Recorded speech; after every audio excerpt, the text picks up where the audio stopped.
Hi neighbor, I'm Connor Gant. On today's episode, I learned about a new arena football team now in Boone.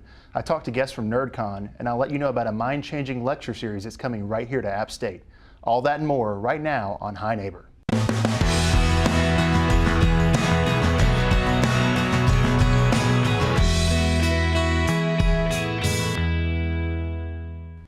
Most people understand the rules of football. It's America's pastime, but what does arena football do that sets it apart?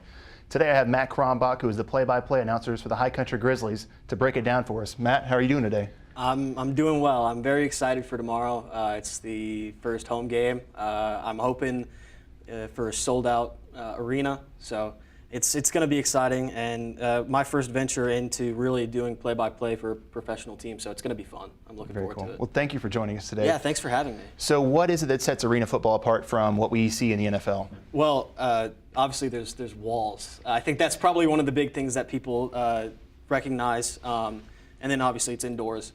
But another thing that I think a lot of people don't realize is the speed of the game. It's a very fast pace. They don't run the ball a whole lot, and a lot of people, here at App State are used to seeing Marcus Cox run straight down the middle or around the end. So it's a very air raid, pass heavy kind of game too. So it's just a different speed and more tight quarters too. Very cool. So can you tell us a little bit about how the High Country Grizzlies came into to its team here in Boone? So Donald Thompson out of Raleigh, North Carolina, had a vision, and that vision came true. He was able to get Brian Bublis, a local owner, and general manager William Thompson. William Thompson was actually a equipment manager here for the Mountaineers, and then Bublis actually played here for football too. So just kind of guys who are interested in bringing something new to the High Country. And I think, to me, it's a great atmosphere to bring a professional minor league arena team, because at state football, you get that part of the year, and then you'll get a professional team another half of the year. So it's a very football-focused community. So I think that will help this team grow, and on the financial side and fan base side.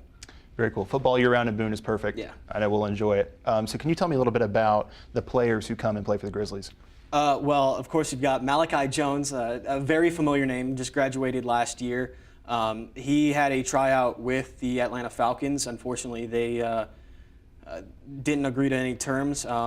But he's coming in. He's going to be playing. He wants to get to that professional level of the NFL or the CFL.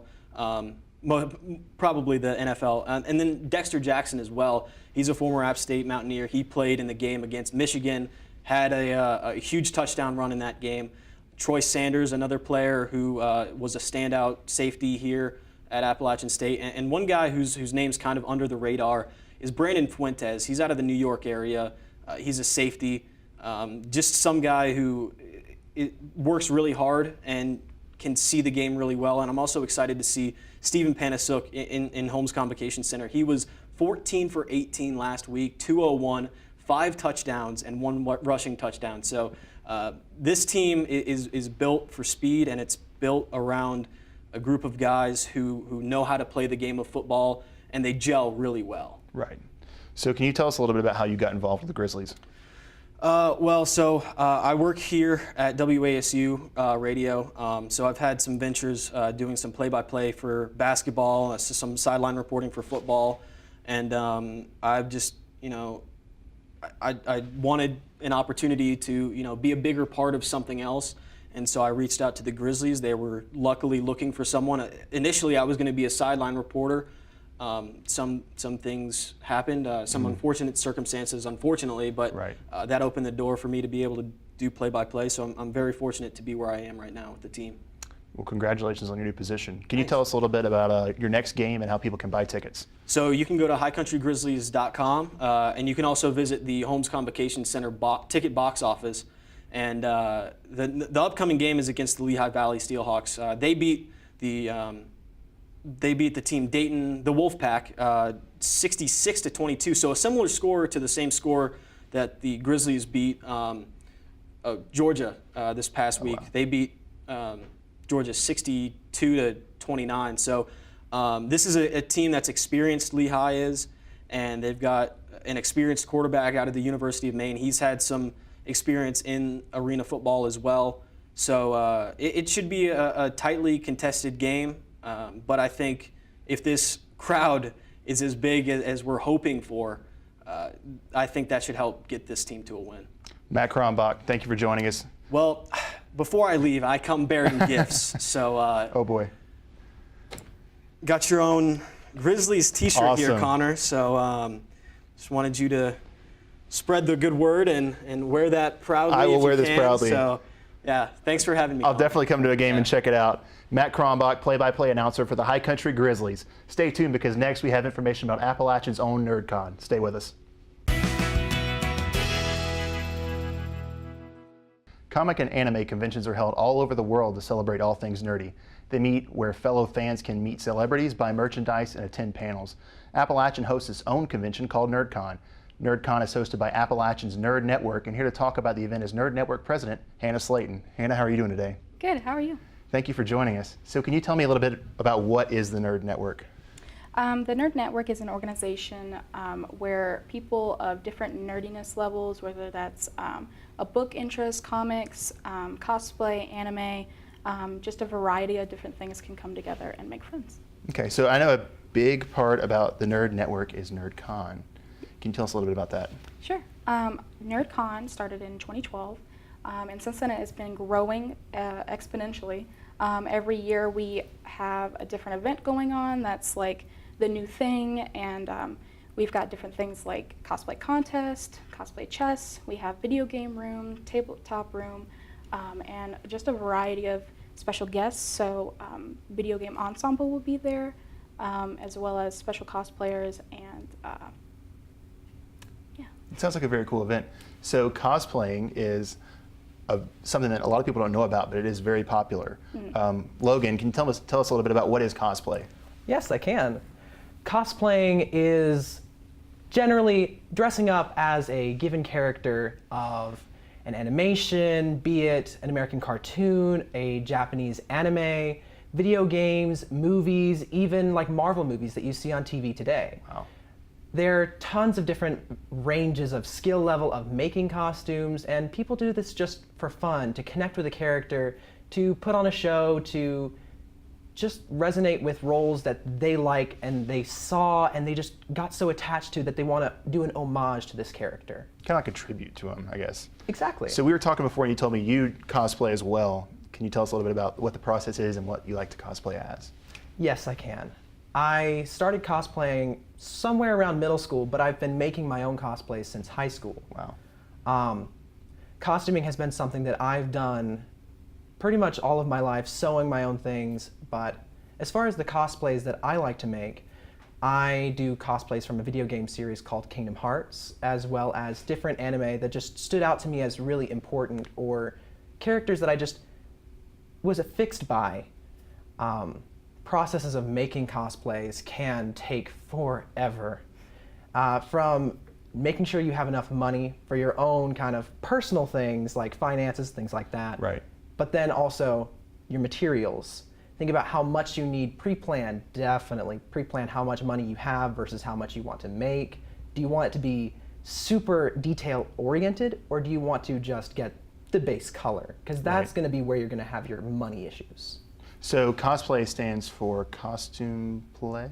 Yes, it does. Okay. It stands for That was costume a good guess, play. I guess. Yeah. Japan kind of took these two words and just combined it, cosplay. Ah, So cosplay fancy. just sort of originated mostly in Japan, but American culture, when they caught on to anime, caught on to cosplay, and it just clicked from there. So Hannah, can you tell us a little bit about the cosplay contest you guys have at NerdCon? Sure, yeah. We have, for our judges, we usually take some of the officers from the Nerd Network and any special guests that we have that are cosplayers or people that are interested in judging, and we'll have them just determine a first, second, and third usually, and people will come up on stage with their costume. They'll have a pre-written set of details about it and a picture of who they are cosplaying, and from there they can earn prizes and recognition, because a lot of people that do cosplay contests, take a lot of pride in winning for different conventions. So it's a pretty fun experience for them. Yeah. It sounds like it. So Hannah, before you guys go, can you tell us a little bit about when NerdCon is and how people can get involved? Sure. NerdCon is Saturday, April 1st, so it is next week, and it'll be in the Plymouth Student Union. The whole union will be available, and it's a free event, so you can come and just check it out. You don't have to stay for the whole event, but there's plenty of stuff to do, so I think everybody can find something they like there. Well, thank you guys for joining us. Hannah and Logan, we really appreciate it. We'll have more Hi Neighbor coming up after the break.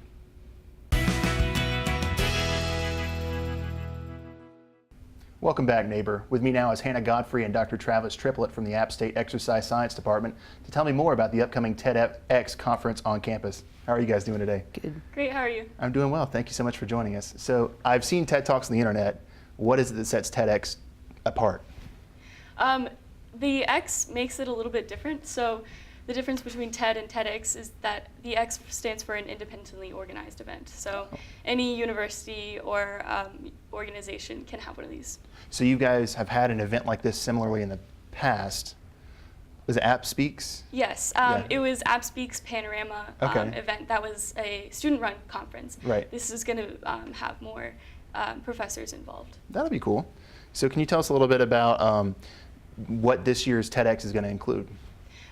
We have 4 speakers from the university here. We have a undergraduate student. Her name is Sarisha Kara. She is doing a nonprofit. She started a chapter for a nonprofit organization, CORD, in Raleigh that helps educate women and children in India.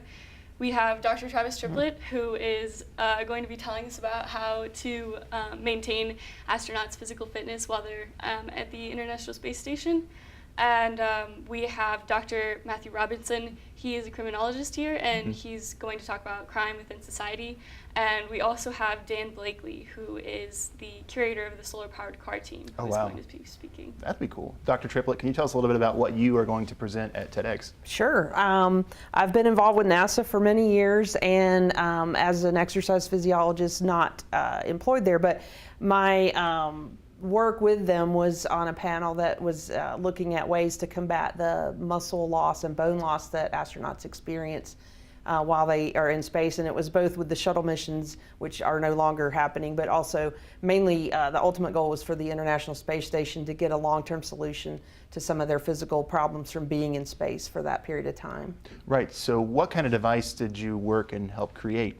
So there was a panel of about 20 people, and we all came from all different areas of exercise science, and we were working with the engineers at the Houston Space Center to develop, basically it's a weight training machine, but it had some very specific requirements and limitations, and so it took several iterations to get it right. And so in 2008 they launched the current version that's on the space station right now. And the astronauts have been using that, and we've been looking at the data, and everything's going great. So from what I understand, there's no gravity in space, so this weight training machine has to be very specifically made. Yes. So there's microgravity, but it's a very low level of gravity and not enough to maintain muscle and bone. And so the machine has basically 2 mechanisms of providing the resistance. And so there's a flywheel, and you might notice something similar to that with a rowing machine. This is definitely more sophisticated than that. And then there's the cylinders that are air pressure. So it's a pneumatic type of air cylinder. And I've got some video showing this machine, and that will be part of the presentation as well. But so there's 2 ways in order to get the appropriate resistance that will actually help you maintain your muscle mass and your bone density. Very cool. So Hannah, before we go, can you tell us a little bit how people can get involved or buy tickets to the conference? Tickets will be $3 for students, $5 for everyone else. As of now, we have closed our contact table, but we still have tickets left, so we will be selling them the day of the event at the door. Very cool. So TEDx Appalachian is April 22nd from 3 to 7 in the Parkway Ballroom? And in the Grandfather. In the Grandfather Ballroom, Mountain Ballroom. Well, thank you guys so much for joining me today. I really appreciate it.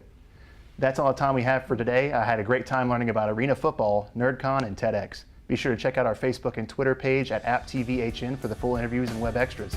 Thanks for watching. I'm Connor Gann. Bye, neighbors.